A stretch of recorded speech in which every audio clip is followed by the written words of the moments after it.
There's a concept in medicine called ED50. It refers to the effective dose of a drug in order to produce an effect in 50% of the people who take it.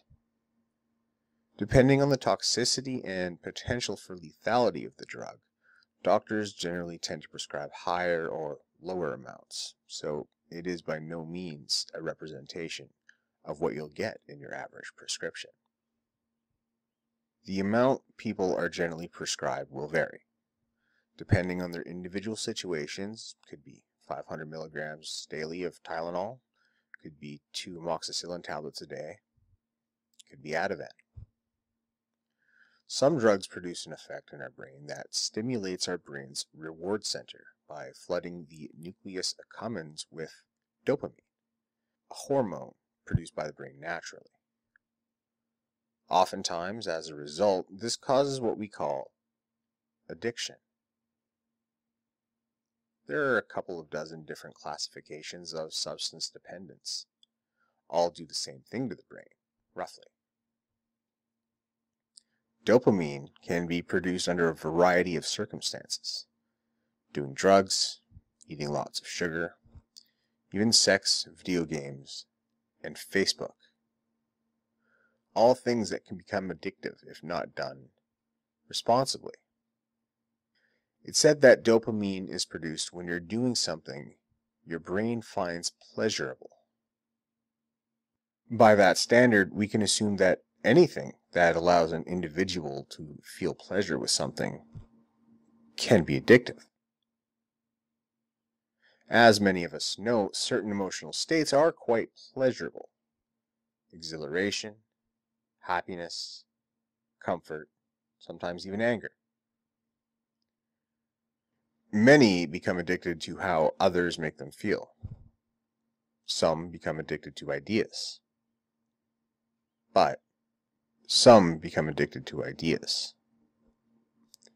But everybody is an addict, and everybody is a dealer.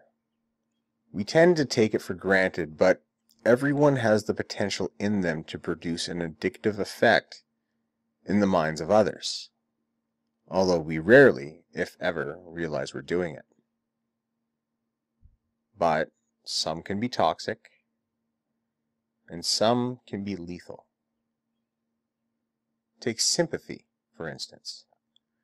Too much sympathy growing up can cause a person to become addicted. Too little can cause them to reject sympathy altogether. Those who become addicted to it, however, can allow it to rule their lives. When they're not getting it, they're craving it. When the craving becomes too much, that person can, and often does, act out in ways such as lying or putting themselves in harm's way so that they can collect the sympathies of others, to feed off of them. And those that give too much sympathy are often addicted in much the same way. They all enable each other. And they begin to hate those who refuse them sympathy. Hate can be an addiction too. Extremism, greed, religions, ideas, foods, activities, and drugs, sights, sounds, experiences, tastes and smells, people and animals, emotions and interests. All can be addictive. But sometimes some of these things are important for surviving the human condition.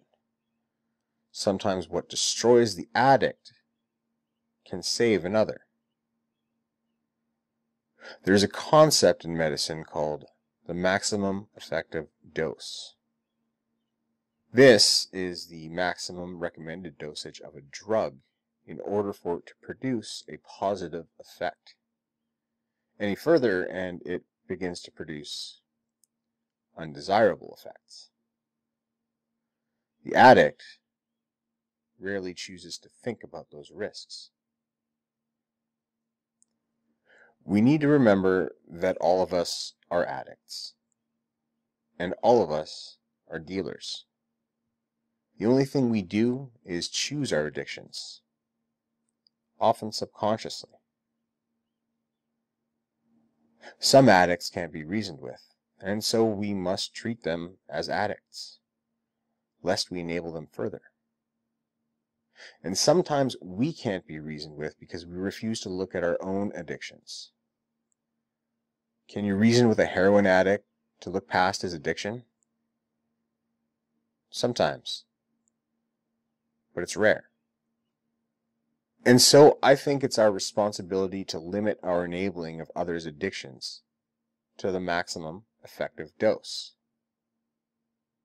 Because right now, there are too many addicts, and we need to achieve ED50.